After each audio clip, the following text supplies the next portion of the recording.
Hey, ladies and gentlemen, this is Carmine Sabia for Explain America, and Chuck Schumer just got backstabbed in a big way in this government shutdown. Before we get started, please make sure you like, comment, share, and subscribe. Those little things really help us out, and they help our channel continue to grow. Shutdown Schumer was betrayed by his own party because they know there are certain Democrats that are not so destroyed by the virus known as TDS, or Trump derangement syndrome. They know that this is bad for the country, and it's also politically bad for them. They know that. Now, there's a guy by the name of John Fetterman, senator in Pennsylvania, one of the few people in this government, and I disagree with him on a number of issues, but I also agree with him on a number of issues. One of the few guys in this government that I believe in my heart and soul actually cares about you, which is a big difference from most people in government, right or left. It's a big difference. Well, he was among the senators that voted against Schumer and voted to keep the government open. Let me ask you a question. Now, we may disagree with John Fetterman on quite a bit of important stuff. And if he ran for president, I would rally against him, but I wouldn't be devastated if he won. You know what I'm saying? But here's the thing. How much better would this country be if John Fetterman was the Senate Minority Leader?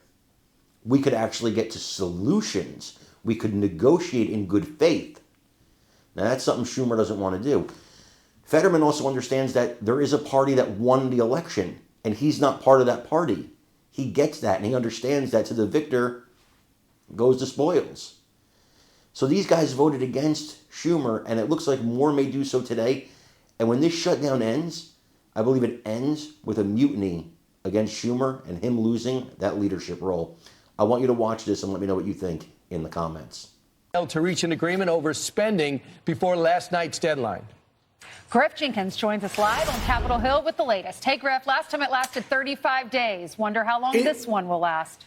It sure did. That's a great question, Ainsley. Brian Lawrence, good morning. It was December of 2018, and that government shutdown lasted 35 days, as you point out. Now, here we go again, the Senate failing to pass that short-term government spending bill. Now, hundreds of thousands of government employees will be furloughed, possibly some even let go. And this morning, we have a brand new statement from Democrat leaders Chuck Schumer and Hakeem Jeffries. In it, they say Donald Trump and Republicans have now shut down the federal government because they do not want to protect the health care of the American people. Democrats remain ready to find a bipartisan path forward to reopen the government in a way that lowers costs and addresses the Republican health care crisis, but we need a credible partner. Now, here's the vote breakdown. It was 55 to 45, 3 Democrats voting with Republicans, John Fetterman, Catherine Cortez Masto, and independent Angus King, who caucuses with Democrats. 1 Republican, Rand Paul, voted against the bill as Minority Leader Chuck Schumer blasted Republicans over the bill.